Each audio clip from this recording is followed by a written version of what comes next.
Greetings, everyone.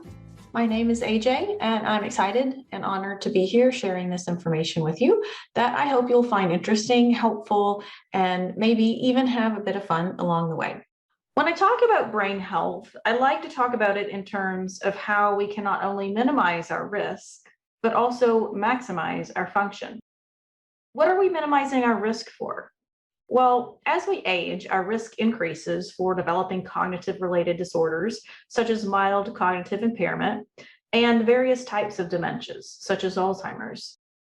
While our risk for those conditions increases as we age, so also does simple age-related cognitive decline. And we can maximize what function we still have and be able to maintain that function for as long as possible. So let's go ahead and jump in. First, I have some questions for you. Now, don't worry, it's not a quiz. That comes later. I want you to look at and answer each of these questions. I believe each of us will answer or should answer yes to that first question, because if we're not getting older, something's wrong, okay? The alternative isn't good. We haven't found a cure for that yet. We are all aging daily. But take a look at some of these other questions. Do you have diabetes? High blood pressure? Do you have a family member who was diagnosed with dementia before age 65? Do you eat a lot of fried foods? Do you weigh more than you should? Do you avoid socializing? Do you have a lot of stress in your life? And do you cope with it by drinking a lot of alcohol? Do you do a lot of sitting down? Do you watch TV more than 3 hours a day? Well, if you said yes to any of those questions, guess what? Good news, you can minimize your risk of cognitive decline. So how do we do that and maximize our function and brain health? We must use what we have and get the right help when we need it. A very simple message that most of you have heard before: what's good for your heart is good for your brain.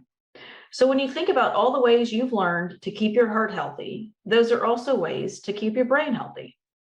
So with that being said, the three main ways that we can keep our brain healthy: we have to exercise more, use our brain, and eat right. So we're going to dig in a bit more into each of these strategies. Exercise. Okay, if you don't like that word, I'll use the word move or be active. We have to move more. I don't think I need to belabor all the benefits of exercise here, but just a few key points to know is that oxygen is so important to our brain function, as well as glucose. Glucose is our brain's energy source. And so having good flow to our brain is going to help keep our brain functioning the way it should. And exercise supports this blood flow to the brain. When we move and exercise, endorphins are released. And endorphins are often called the feel-good chemicals, as they can help to boost our mood and even alleviate pain. These endorphins can also alleviate depression and anxiety. Exercise also helps with combating the negative effects of cortisol. Cortisol is a hormone that in the short term helps us respond to stressful and dangerous situations. However, if we're constantly stressed and that cortisol level remains high, it can be toxic to the brain over time. This is why managing your stress level is important in minimizing the risk of cognitive decline. Additionally, studies also show that exercise can improve our focus, reasoning, and even our memory. So at a minimum, focus on getting 8,000 to 10,000 steps a day. There's a wealth of devices that can help track movement and steps these days. If you're just starting out and trying to move more, tracking your steps can be a simple way to get moving. Target 30 to 60 minutes a day for most days of the week, and you want that to be moderately intense aerobic activity. Think about moderate intensity as where you can carry on a conversation with others without gasping for air. Talking should take a little bit more effort than usual, but you still should be able to carry on that conversation. Use your brain. It is true, that old saying, use it or lose it. In cognitive terms, it's called synaptic pruning. Essentially, the brain's going to remove those connections that aren't being used because it thinks that it's no longer necessary. How we use our brain is important as well. You've likely all heard the importance of doing puzzles such as Sudoku, crossword puzzles, and it's true. Those absolutely are great ways to utilize your brain. However, it's so much more than that. Stretch your brain in ways that are different than what you typically do. Learn something new, a new skill like playing an instrument or learning a new language. Take a class. So many of our colleges and universities offer lifelong learning programs on a multitude of topics. And with virtual learning so available these days, the opportunities really are limitless to what you could become a part of and learn. Join a study group or a book club. Not only are you using your brain by learning, but by sharing with others, you get the social benefit as well. And we'll talk about that in a bit. Dancing is one of the greatest ways to exercise your brain. Learning the new moves, being able to apply them to your body, and remembering them. Plus, the added benefit of physical exertion and movement. Boom, two birds, one stone. Look, don't be afraid to try something new and different. Stretch your comfort zone a bit. You may find something new that you enjoy. Lots of benefits on cognitive training or brain training, as it may be called. Lots of research has been done demonstrating the benefits of this type of training. It has been demonstrated to not only improve brain function, but even slow down cognitive decline as you age. When you work out your brain, similar to how you work out different muscles, you also want to focus on what is called different domains of cognition. There's 5 of them: computation, visual spatial, critical thinking, memory, and language. So crossword puzzles and Sudoku are great, but they're only exercising and utilizing your brain in 1 or 2 of those domains. Here are just a few of the many statements from organizations and researchers that state the benefits of cognitive stimulation.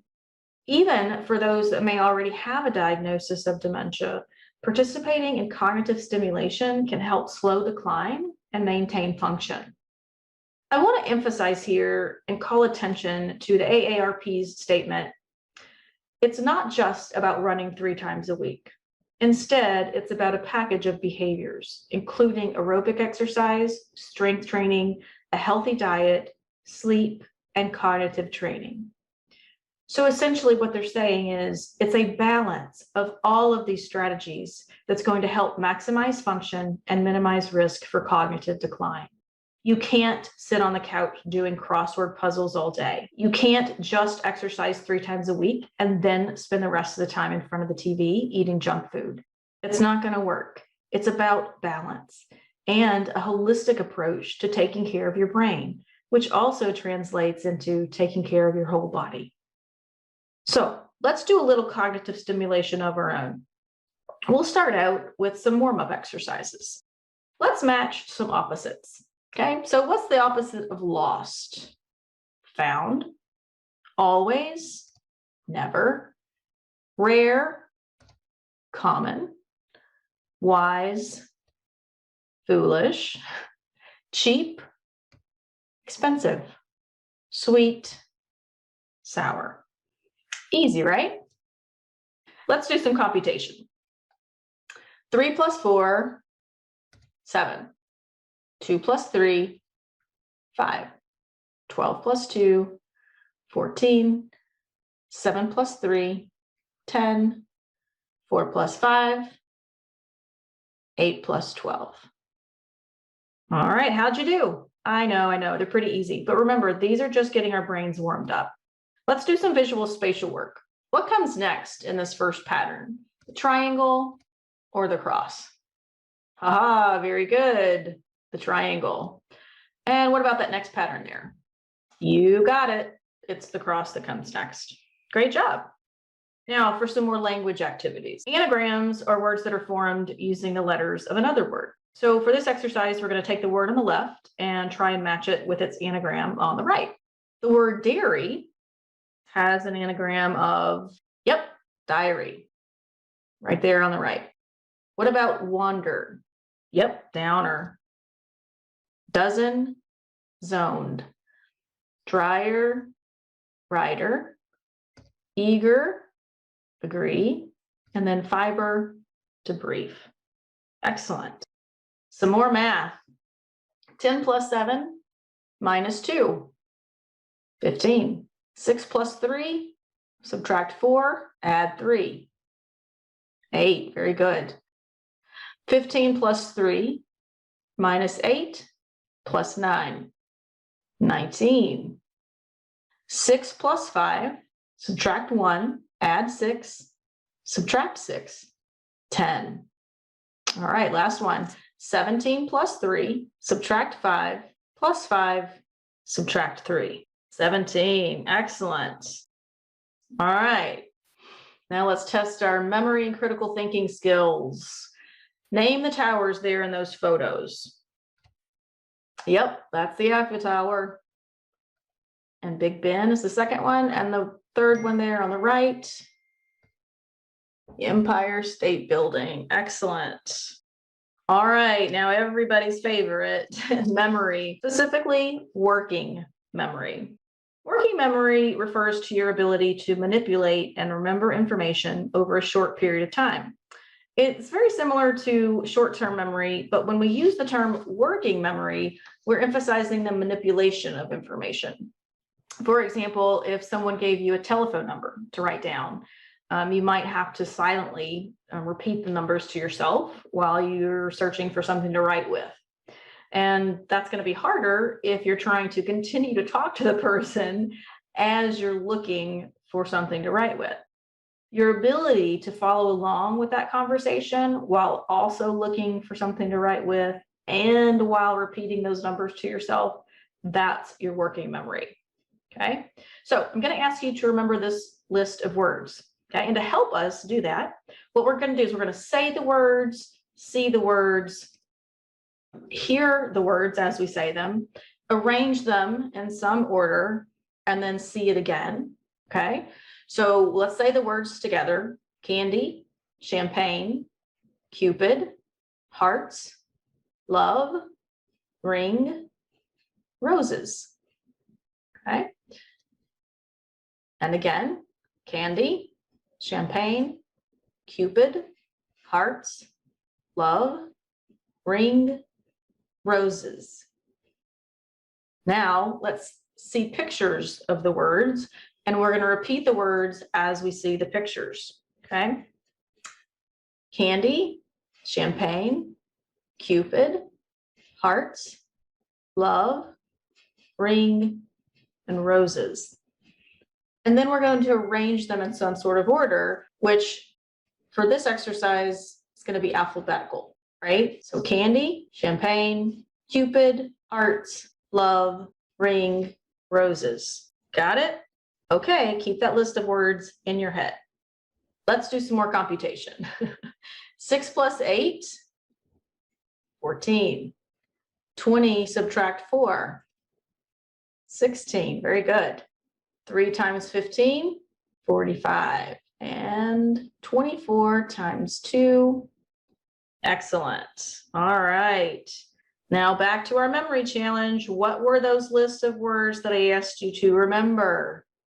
Candy, champagne, Cupid, hearts, love, ring, roses. How'd you do? Did you get them all? Look, I promised we'd get a bit more challenging here. Okay, so are you ready? Next, we're going to try to find the pattern in these numbers to complete the sequence. Okay, I'm going to give you a bit more time to work through these.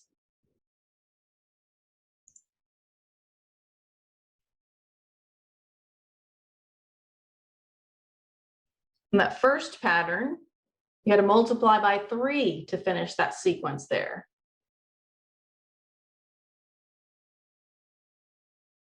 Next. So you're subtracting 4 from each of those numbers to get 5 to complete the sequence.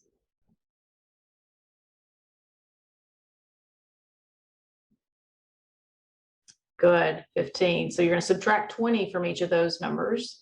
And the fourth line there,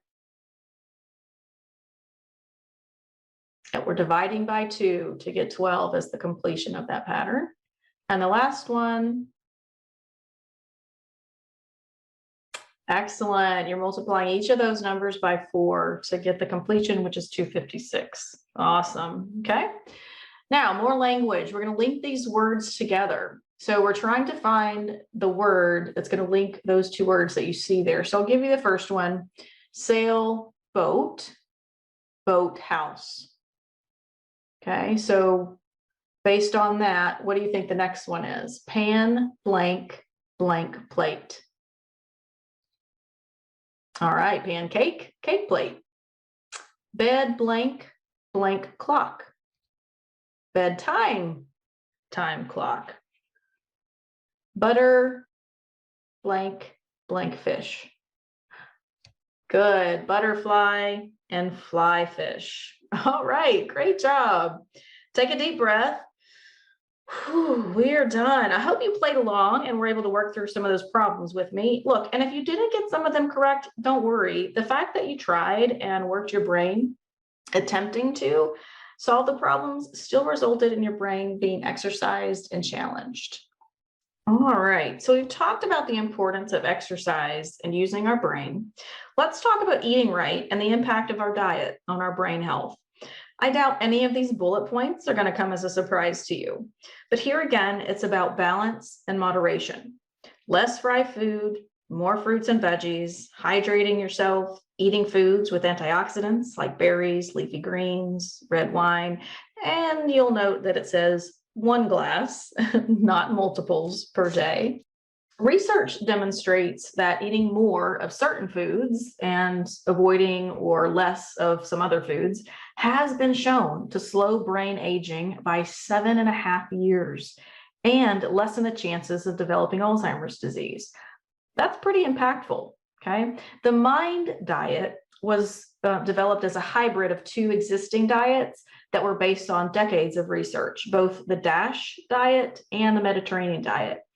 University researchers developed the MIND diet to emphasize foods that impact brain health. So that diet includes lots of veggies, okay? Just like your mom always told you, eat your vegetables, okay? But specifically, researchers found that the green leafy ones like kale, collards, and spinach, they were specifically shown to lower the risk of dementia and cognitive decline. Packed with nutrients that are linked to better brain health, like vitamin E, folate, and flavonoids. 1 serving a day has been shown to slow brain aging. Also, lots of berries, okay?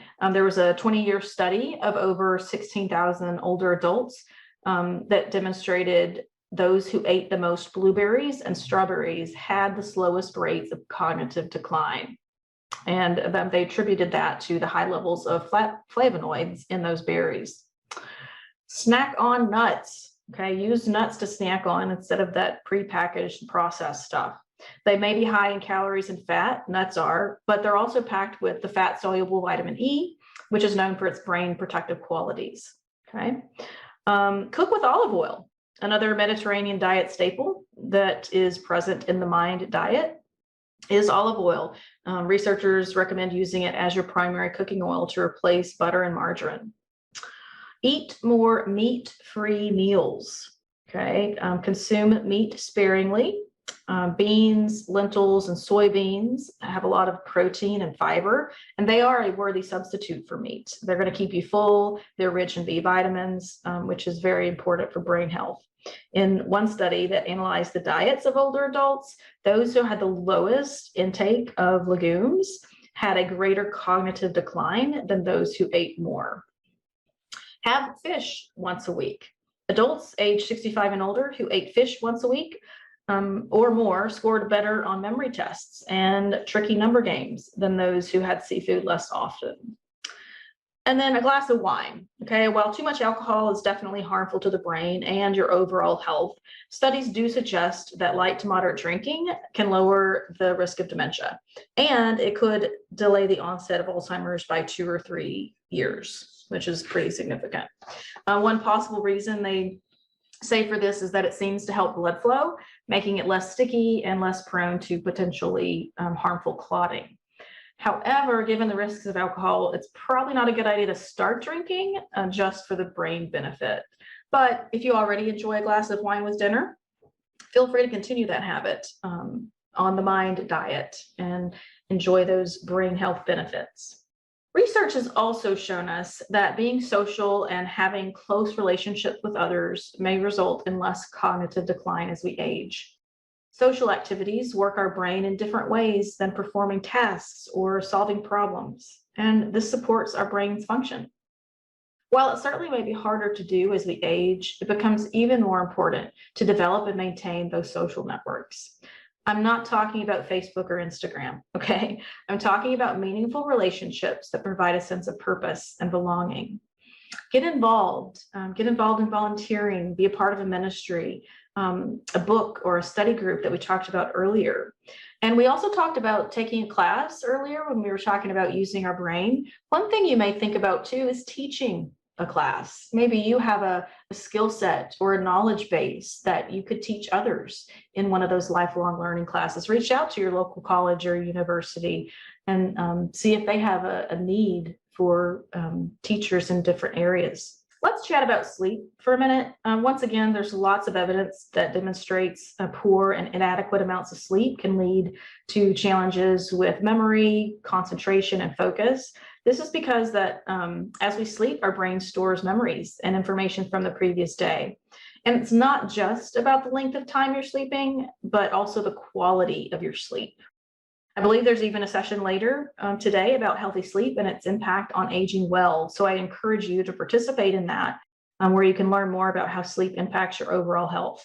Other things that you can do to maximize function and minimize risk: stop smoking, lose weight. Some of these we've already talked about: socializing, getting enough sleep, laugh, find ways to alleviate your stress.